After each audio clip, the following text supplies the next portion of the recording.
Then we'll go ball of a foot into the far side and letting the foot and the ankle stay super soft. Let's focus on the knee at first. We're pressing it away from the chest to yawn the back of the knee open, exhaling all the way to empty.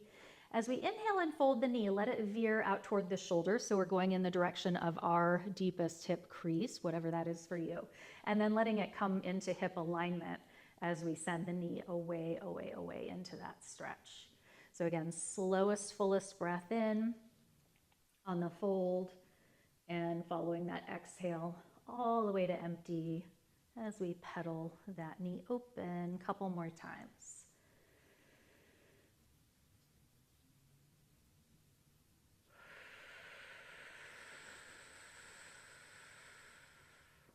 Gorgeous. Next time you get your leg into that extended position, we'll just stay and keep sending energy to those kneecap muscles to really activate and pry the back of that knee open. Keep doing that as we start to press the ball of the foot into the ring. So we're trying to point through the ankle, and there's the resistance of the arm. So those calf muscles are really working to open the ankle up. And remember, we want to keep the calf working. It's an internal tug of war. So we're starting to pull with the arms, and the arms are going to slowly win that tug of war to bring us back into a flex. And just go to a point where you're starting to feel some stretch. You know, we're still working here, so we don't want to yank all the way. And just, you know, maybe 3 or 4 seconds to press forward to the point, and 3 or 4 seconds to let the arms win and create a little bit of flex, but just constant tension between the calf and the arms. So the ring should be staying in an oval shape the whole time because we're working in both directions. And that should make the calf feel pretty tired because it's working the whole time. Then especially when we're working into a lengthened position, that can be pretty fatiguing. And maybe feeling the shin as well. Everything's working. All right, next time you're back in the flex, then take a few seconds to gradually drain all of the tension, arms and calf, out of the shape. So we're easy. And now start to flex the ankle on purpose, pulling the toes back toward the shin and adding to that with the ring to deepen that stretch. Deep breaths. The other leg could stay bent or it could drop out long. And let's pull straight down on the ring. So we're both stretching the calf and pulling the thigh bone into the socket. Now, keeping this straight downward pull, let's literally just bring this leg 1 inch across body, barely, but it probably feels like a lot, right? Because that's getting that outer band of fascia. And then come back to center, and you can start to relax your toes and your foot. So we're still in the flex, but it's a little bit more passive. And then same thing, keep pulling your leg down into the socket and just go 1 inch off to the side in the direction of an inner thigh stretch, but we're still barely moving. Still working those kneecap muscles. And come back to alignment. Good. Keep that pull into the socket, and now you can go however far across is available without rolling the pelvis. So keep that sacrum on the ground, centered. Find your neutral alignment so we can feel that deepening into the socket. And same thing, you can come out however far you would like to go, so long as the pelvis stays centered and we're drawing that thigh bone back into the socket as we open. Awesome. Imagine the knee could pretty much stay where it is as we fold and bend the knee and kind of angle ourselves toward that half happy baby position. And just use your arms to maneuver the ring however you need to. We're really trying to pull that knee down on the side of the body. Other heel slides even farther away. So let's really kind of open up through the pelvic floor here. One more deep breath in and out. And then keeping this leg bent, let's start to steer it across midline. We're gonna let it come out of the ring, and let's do our long figure 4 so that ankle crosses above the other knee, and then we can just flop that leg open. Yeah, and so our flexed ankle is kind of hooked around that other kneecap to stabilize so the hip can let go.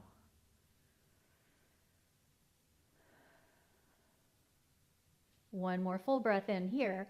And as you exhale, go ahead and slide that foot to the floor into tree pose. So now we can completely let go and see if you can feel how the hip point on this side is just releasing out in the direction of the kneecap.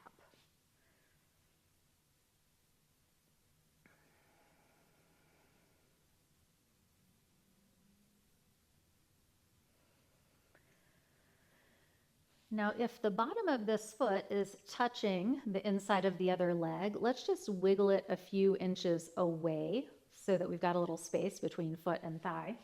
And then let's take 15 seconds to get from here slowly to an upright knee. So really slowly, 15, 14, 13, 12. Just feel that rotation in the socket. 10, 9, starting to feel weight drop back through the sacrum again. 6, 5, 4, 3, 2, and then once your foot is standing flat, see how much you can relax this hip still as if it's flopped out to the side, but now it's just balanced in the joint. Minimum effort just so it doesn't completely flop open again. Great. Okay, let's drag the other foot in, both feet flat. Adjust your pelvis so you feel centered again. And then let's pick up the ring and get it around the second side ball of foot. Take a moment to send the signal to the foot and the ankle and the toes, everything that can just stay completely soft. As we start, we're just focused on the knee. So we're pressing away to open the knee up. And then as soon as the knee is bending, it's rotating out to the side. So we go into that deep hip crease, a little bit in rotation. And we can exhale to press away. Extend, inhale. Yeah, find that angle where we get our deepest fold.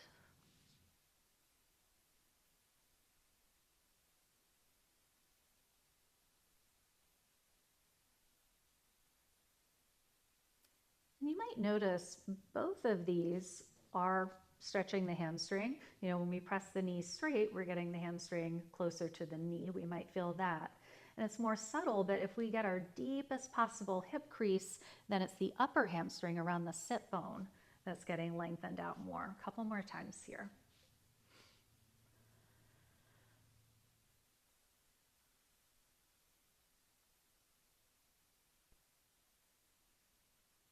And whenever you next get up to the top there, we'll stay. Let's feel the ball of that foot start to activate and press, press, press up. And the arms are resisting. So right away we're turning our circle into an oval and keeping that. The ankle is really resisting as the arms pull down into the flex. Good, yeah, so the calf and the arms are equally determined. Just one wins out and then the other starts to win out. Good. Just notice where the shoulder blades are on the back with all this pulling of the arms. They might get stretched wide, but let's be sure we're letting the neck stay long the whole time. A couple more times. Again, really try to make those calf muscles feel tired by really resisting that pointing effort with the arms. Good, yep. One more round, and whenever you next get back to the flex, we'll stay in the flex and be sure you really take, maybe even 5 seconds to so slowly drain the tension out of the position so it's just easy here. And then we can activate the toes back toward the shins. So now it's participating in that flex and stretch. A couple of deep breaths there. Again, maybe that other leg drops out long to rest.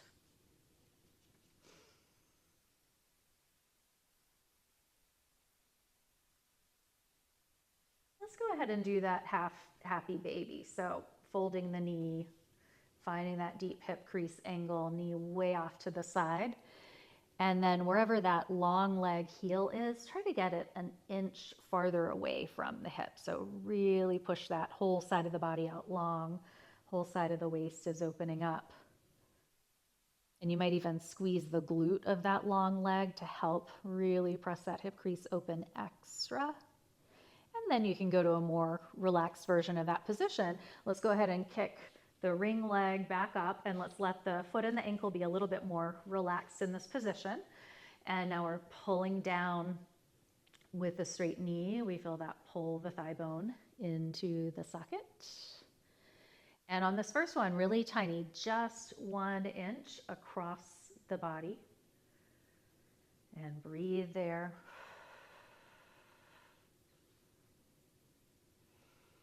Bringing it back into hip alignment for a moment. Just 1 inch open. Straight leg being pulled really deeply into the hip joint.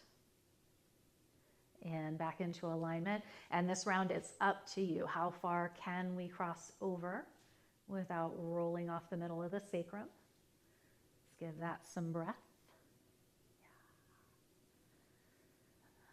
Big sigh of relief. Notice when we hit the intensity of these stretches, you might feel your back start to react. Sometimes, especially like the low rib area might kind of get hoisted out of the ground. Really try to breathe back there. That's a little bit of a stress response. Let's come back to alignment. And now let's see about opening it out to the side, staying centered, continuing to breathe into the back.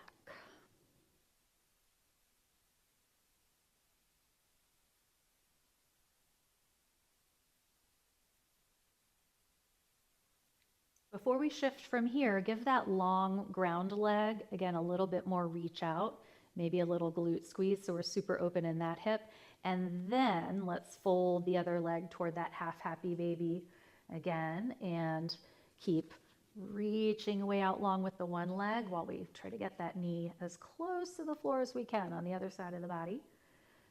And then again, feel how really what's happening is a nice open space in the pelvic floor, one sit bone to the other.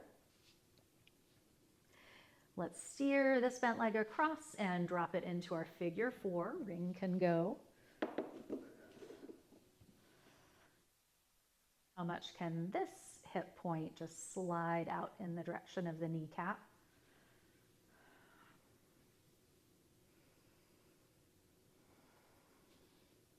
And then just dropping it off into your tree pose.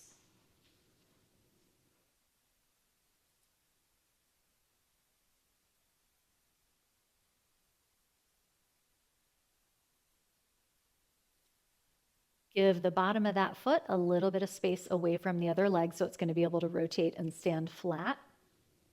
And try to forget all about muscles. Let's feel that ball in the socket. Let's take 15 to come up. 14, 13, 12, 11, 10, 9, 8, 7, 6, 5, 4, 3, 2, and it's upright and it's still so relaxed. Can it just balance there?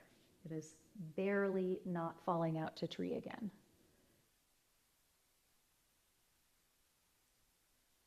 Good. Second foot comes in to stand flat. Go ahead and adjust your pelvis as needed, and then